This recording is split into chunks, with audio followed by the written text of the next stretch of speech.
We see the thing called Skarner skins and quick play dev update League of Legends. So hey everybody, we're back with another dev update video. Today is March 8th. My name is Jeremy. Today is March 17th. It took them 9 days. I feel like they're dropping the speed. Last time it was a bit faster. AKA Riot Brightman. Andre, also known as Medler. Now, later in this video, we're going to introduce you to another member of our team, Pew Liu, who's the game director of League of Legends. But first, let's talk about some champion updates. So, as we've mentioned previously, we're looking to do more champion updates this year and in the future. And we want to give you an update on one particular types of those, mid-scopes. Champion updates, they're not one size fits all. Different champions have different needs. True. For some, it's the art. For others, it's gameplay. For some, it's both. And mid-scopes are a focus on gameplay in particular. Champions where we think we have a lot of opportunity or a lot of problems to fix. Now that we've got Yumi out of the way though, she jumped to the front of the pack as a bit of a problem. I do enjoy that they're still addressing Yumi as problem. That's good. In all skill levels across League. We can focus on a few other champions. And right now we're working on Rel, really trying to help her live up to her mounted knight, lancer fantasy sort of thing that we think. What did he say? Really trying to help. I need subtitles for that. In all skill levels across League. We can focus on a few other champions. And right now we're working on Rel. What the f is Rel? I don't know, bro. Are we sure we're talking about League of Legends, bro? I don't remember this champion. Really trying to help her live up to her mounted knight, lancer fantasy sort of thing that we think no idea. Compelling, but not quite there. Nico, with still pursuing her passive that lets her transform into a wide range of things across the rift, wards, minions, monsters, etc. Good. And Ivan, looking particularly at some usability changes for Daisy there. Usability changes, what are we planning in there? What are we planning to do with Daisy? We'll have more on all of those at a later date as well. Okay. Now, even though Skarner is not a mid-scope, we wanted to give you an update today. We're kind of late with Skarner, not gonna lie, like 2 years late. Just saying, chat. It's been taking us a while because, let's face it, he has a lot of challenges. Like, bro, just delete the champion, create a new champion. It's that easy. The Brackern, the crystals, the Scorpion. And Asol had his balls. You managed to remove his balls, he's still a champion. He's a good champion right now. So maybe we don't need to focus on crystals, just maybe. Of it all, none of these are super clear. None of these are really that compelling for players. So we've been asking ourselves a lot, what do we want to keep or change from his kit? It's definitely the Spires. Keep the Spires. Everyone loves them. It's not the Spires. No. So Skarner's been taking a little bit longer, like I mentioned, and so he's going to come out later than we had hoped. But today we're going to provide some more information on how it's going. So we've got a blog coming out that will go into more of our high-level goals, and as well as some thinking about our game design changes, narrative updates, and new art direction. Yeah, so basically, long story short, we waited 2 years, we can wait another 2 years. Nothing new, boss. Now, when it comes to skins and event themes, something we're pursuing this year is trying to get more new themes being explored. Yeah, because that's the only thing that drives the company and brings the money. Because, bro, if there is no skins, we're not making money. If we're not making money, we're failing as business. It's not that we need to keep the player base around. It's not that we need to attract new players. What we need is to sell skins. That's it. Yeah, priorities. The first example of that, Fairy Court, should be either out on PBE or going live soon by the time you see this video. We've also got a couple of new themes though. Fairy Court. To my knowledge, Fairy Court has been released already, no? Patch notes. Brrr. Oh no, that's Broken Covenant. That's not Fairy Court. Yeah, okay, my bad. Exploring for larger events coming in the moderate future. One of those will be MSI in May, and the other will be the largest summer event in the middle of the year.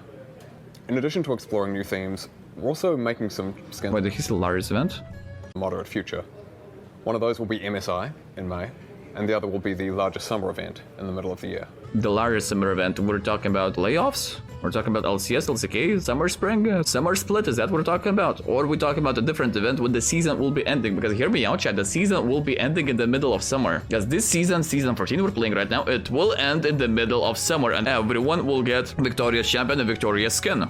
In addition to exploring new themes, we're also making some skins for champions who just haven't got some in a while. And a bit of love. Zilean, Korki, Ezreal, Cho'Gath. Who else on that list? Shaco is straight up disgusting. Blitzcrank could use some help, even though we did help Blitzcrank. Shivada, Nocturne. Malphite on that skill, but we did Malphite a little bit a few years ago.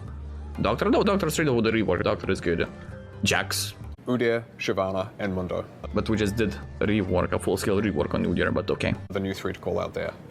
And finally, skin-wise, we actually want to call back to the Wild Rift skin transition thing we talked about last time. Nice. It's looking like we should be able to get the first set of skins over from Wild Rift sometime around July at a rough guess. That's the middle of the summer, yeah. Yes. In addition to Star Guardian Seraphine, who we mentioned previously, we're also looking to bring over Star Guardian Senna and Star Guardian Oriana. Redeem Zaya and Rakan will then follow in a later batch later Yeah, but what about that Giga Chad Nasus skin from Wild Rift, eh? So how about we get that? in the year. So something we've seen you ask a lot about lately is the Blue Essence Emporium. So I wanted to give you a quick update on that. Last year, we announced that we were going to take it down, do some technical work on it before being able to bring it back to you all. So we've been working on that. We've What the f is Blue Essence Emporium? revamped the tech that supports it, and we're aiming to bring it back this summer. That's not a guaranteed timeline, but it's looking very likely. September, yeah. That version that you see this summer will be pretty similar to how it was before, even though it's going to be functioning a lot differently under the hood, so that we can make some cool changes to it in the future. And now we'd like to introduce Pooh, who we mentioned earlier, who's going to talk about some of the longer-term investments and decisions we're making for League. Hey all, I'm Pew, aka Pew Pew Lasers, and I'm League's game director. My role on the team is to help us understand and serve League's diverse audiences. Whether you're a master level ranked player, which I am not, an ARAM main, or someone who's just excited to play your favorite champions in different ways in League of Legends. What you all want from League changes over time. And as the team working on League of Legends, we need to learn with you and change with you in order to give you guys the best experience Like, bro, I'm trying to stalk what the f is happening in there, bro. possible.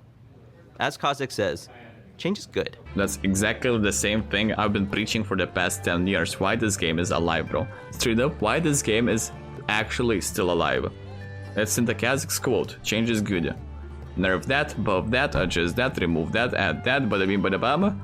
Do that in the long term and you get a different game. That's technically still the same game, but it's not the same game. So an example of change coming up is quick play. What? Blind pick is the least popular queue in League of Legends, I wonder why? and it's actually getting worse over time. We want to evolve that into quick play in order to give you guys what you want about blind pick in a better way.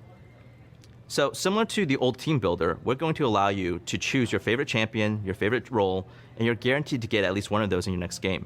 The queue's gonna pop, you're gonna see which champion or role that you got. Yeah, just a question, Chief. How long are going to be the queue times? Because, sure, in the beginning I tried the thing.